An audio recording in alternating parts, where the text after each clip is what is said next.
en esta iniciativa, en mi opinión, tan valiosa y que constituye una respuesta muy ejemplar a la escasez de estímulos, a la restricción incluso creciente, pues que día a día y desde hace ya mucho tiempo vamos percibiendo sobre el mundo de la filosofía, del pensamiento, de la reflexión, la cual es crítica por definición. Está a la orden del día el acoso a los recursos, a los estudios en el área de las humanidades, pero muy especialmente de algunas de ellas, como es la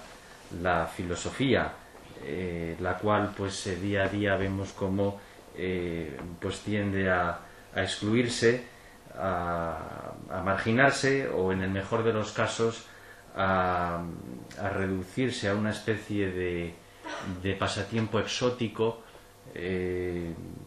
o a un objeto de consumo previamente diseñado por la industria cultural, o a un saber instrumental. En fin, en medio de este panorama en el que la libertad y la autoconciencia, a la que aludía antes el profesor Duque, pues es cada vez más difícil, pues es realmente, yo diría, casi heroico, o sin casi, y muy deseable iniciativas como la revista Bajo Palabra, valiosas porque responden pues de una manera valiente y audaz a este panorama, porque fomentan también la colaboración y la comunicación entre los jóvenes investigadores, constituye un apoyo para ellos. Investigar es complicado por la escasez de recursos, e iniciativas como estas pues son muy estimulantes y hacen posible pues que sea llevadera la investigación, a menudo sin recursos, sin becas, con muy pocos apoyos, etcétera. Así que enhorabuena ante todo, y nos felicitamos por la aparición de esta revista. Bueno, reaparición, porque es el número 2, ¿no?, si no me equivoco, y deseamos y esperamos que tenga una larga vida. Bien, se me ha invitado a participar en esta presentación en calidad de joven investigador o de persona ligada al mundo de los jóvenes investigadores. No sé si soy joven investigador, pero lo que sí sé es que he sido becario de investigación durante aproximadamente una docena de años y conozco bien los privilegios que, por supuesto, dedicarse a la investigación tiene, pero también las tremendas penurias y precariedades que todo becario tiene que asumir, y bueno, pues que tampoco sería muy pertinente detallar ahora. También se me ha invitado a hacer algún comentario como joven investigador o becario, en fin, o ex becario, ligado al área de los estudios sobre filosofía española e iberoamericana,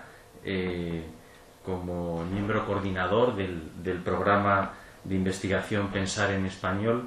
que se encuentra actualmente en preparación y que será desarrollado próximamente en el Instituto de Filosofía del Centro de Ciencias Humanas y Sociales del CSIC, además de tener el gusto de formar parte de la Asociación de Hispanismo Filosófico, sobre la que Fernando ya ha hablado tranquilamente. También tengo el gusto de colaborar con frecuencia en algunas de las actividades que organiza su grupo de investigación sobre pensamiento español. En fin, formo parte también del Instituto de investigación sobre liberalismo, krausismo y masonería, cuyo director, el profesor Ureña, y secretario, José Manuel Vázquez, se encuentran entre nosotros. Bueno, en fin, no es el momento ahora de comentarles mi currículo, sería bastante ridículo. Simplemente quería hacer un par de comentarios sobre el interés y la actualidad que pueda revestir hoy el estudio o la investigación en el área de filosofía española e iberoamericana, la cual además en los últimos años, si es que no en las últimas 2 décadas, pues ha experimentado un auge muy notorio, como ha quedado muy claro tras la exposición de Fernando.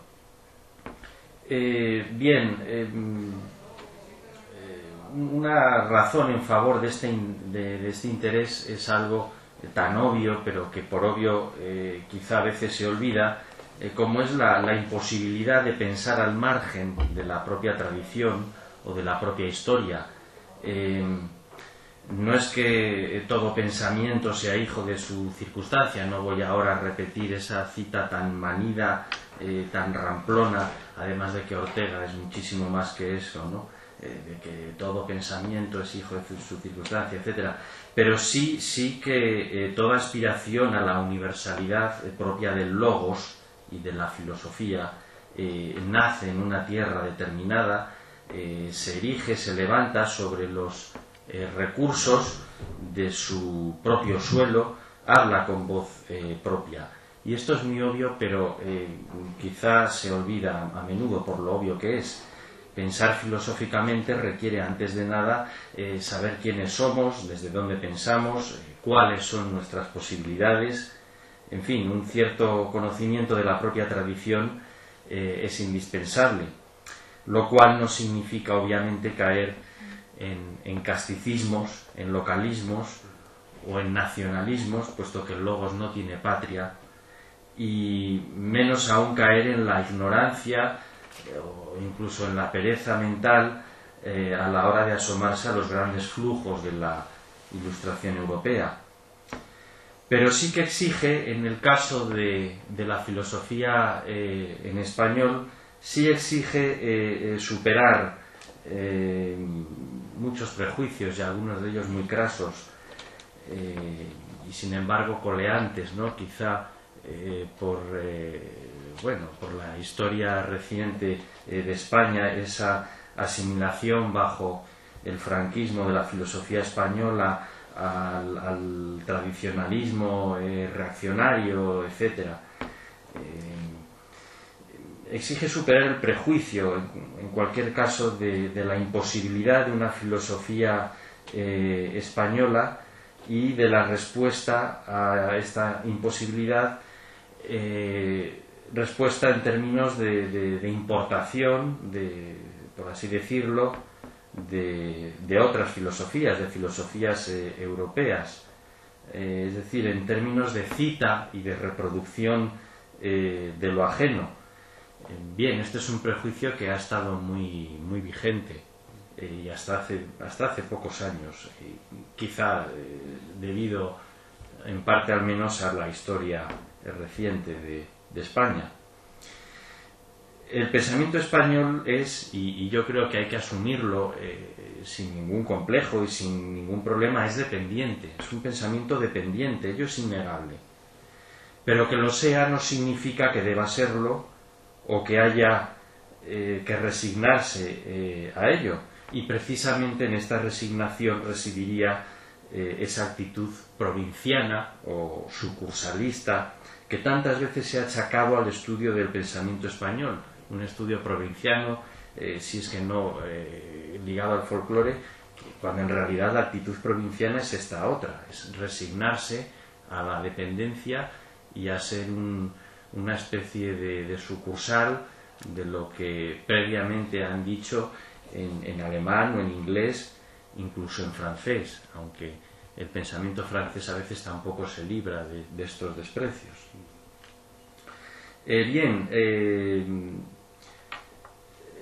a este tópico se le podemos dar la vuelta con facilidad, yo creo. Es decir, precisamente por su dependencia, que además habría que matizar mucho, que tampoco es que el pensamiento en español sea dependiente sin más, esto habría que matizarlo, pero esto ya daría para un curso entero, pero precisamente por su dependencia y su marginalidad en la modernidad occidental, el pensamiento en español goza de condiciones muy idóneas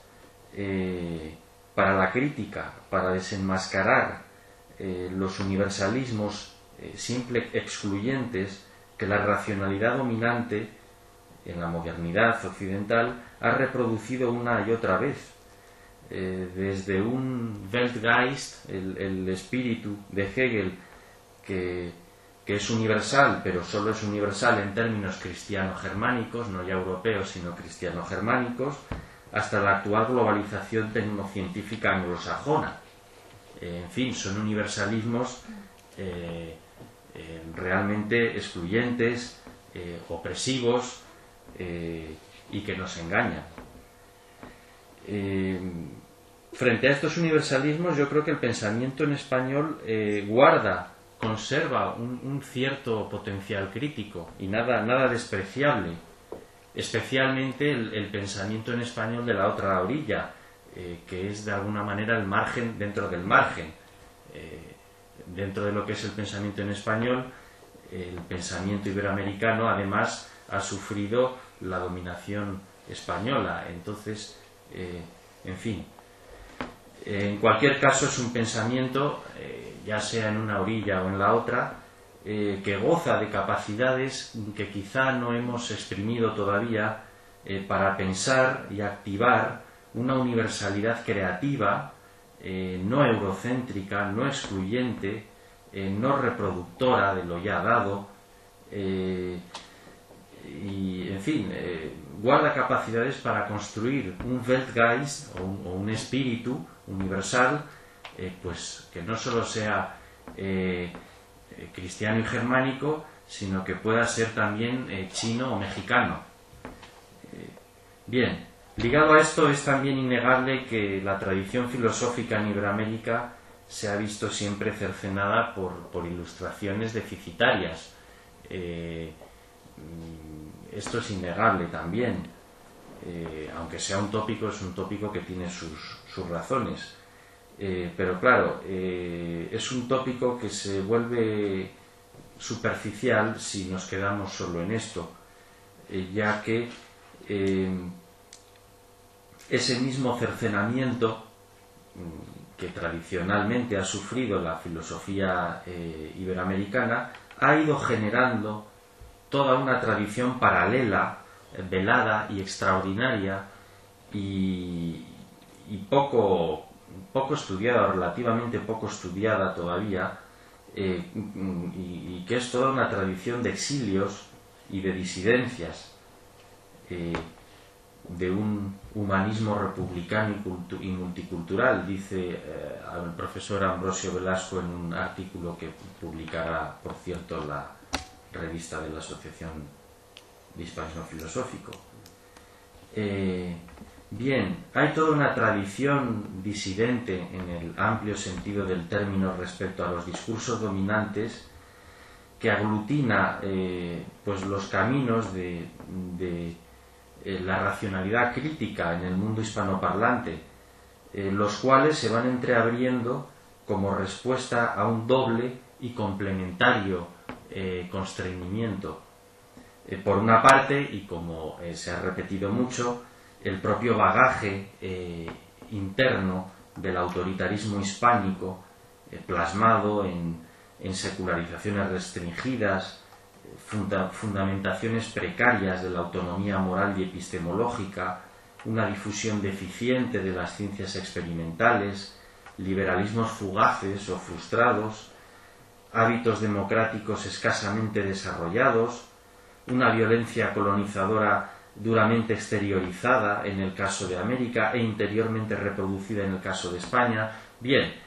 sobre esto se ha escrito mucho, pero por otra parte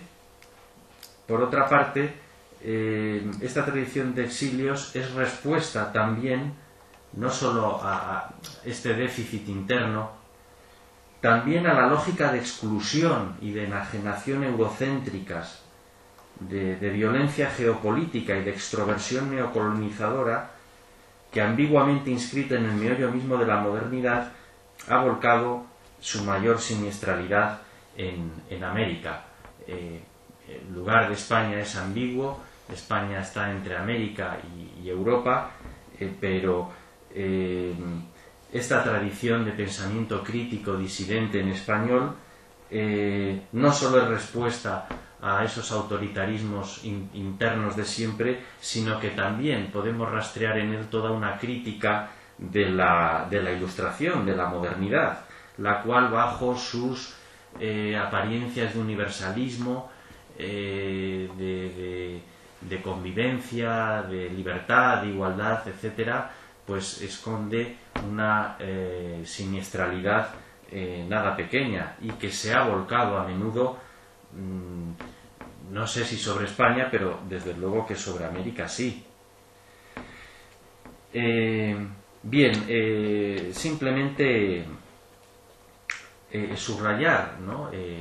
la existencia de esta tradición tan rica y tan poco explorada.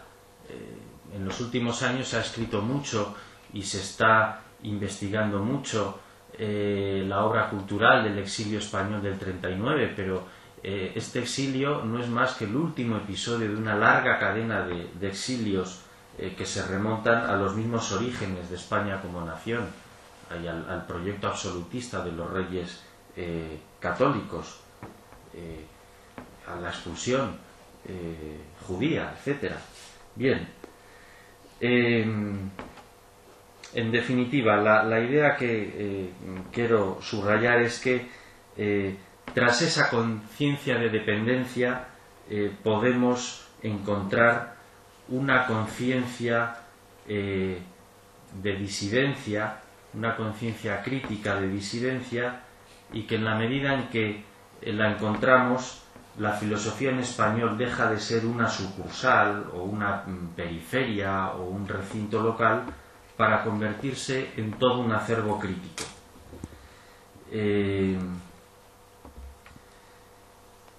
Y bien, esa era la idea que yo quería subrayar. Podríamos desgranarla. Esto también nos invita a cuestionar las expresiones canónicas de la filosofía, el sistema filosófico o el tratado como expresión indiscutible de la filosofía, de manera que todo pensamiento expresado a través de otros géneros como el ensayo o la reflexión literaria ya no son filosofía, son otra cosa, más o menos devaluadas. Por supuesto que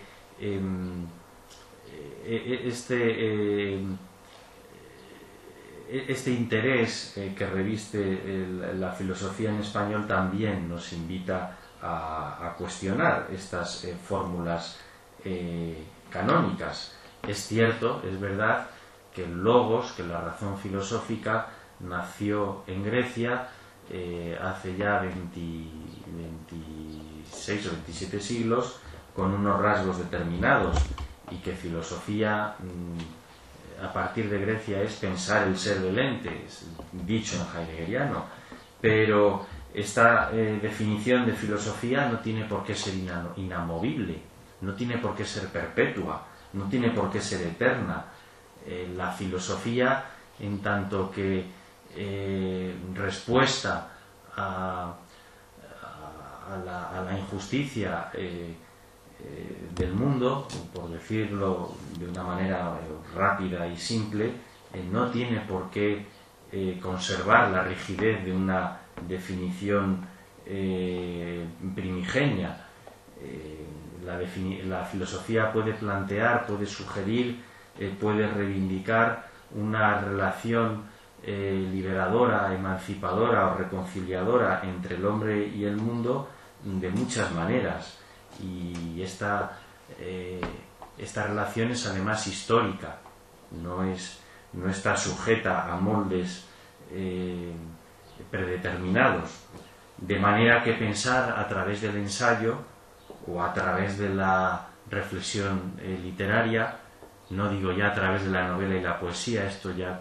quizás sería un exceso y bueno, aquí entraríamos en un debate muy interesante, pero pensar a través del ensayo o el aforismo u otros géneros que no sean el sistema filosófico o el tratado filosófico o el análisis lógico-lingüístico, pues son también maneras legítimas de pensar. Bien, pues reitero mi agradecimiento y mis felicitaciones a este nuevo proyecto